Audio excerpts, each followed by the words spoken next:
I posljedno došli na video. U današnjem videu želim da vam pokažem easter eggove za Discord. Imamo 3 easter egga, sva 3 zanimljiva, tako da idemo započeti, ali poslije intra.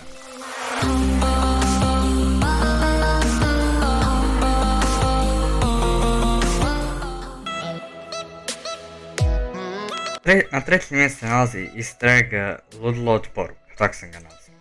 Pošto idemo u podešavanja, zadnja opcija ovdje je ovo plavo, pritisnemo i dolazimo na vidite poruka, da ovo zatvorim, vidite, ali poruke još idu, 37 sekundi traju ove poruke, sve tako da mi se prebacimo na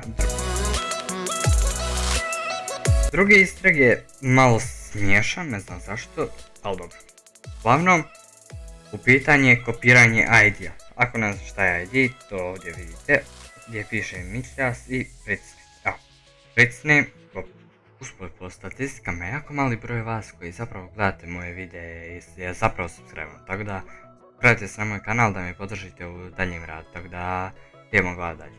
Kopirano, pritisnem drugi put, dvostruko kopiranje, trostruko, ludilo, dominacija, mega kopiranje, nezaustavljiv, opako, i sve tako.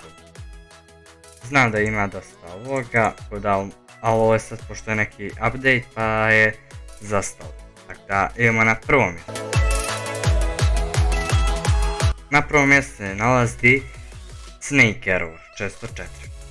Zašto Snake Error 404? Sad ćete vidjeti. Kao što možete vidjeti ovdje ima neki error i sad ovdje ništa posebno, samo što se može pritisnuti na ovo dugme i idemo pritisnuti enter i sad možemo igrati.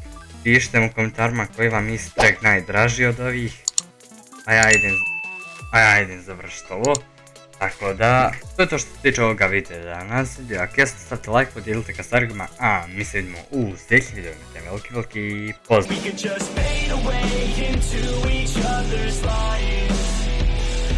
Just fade away until we're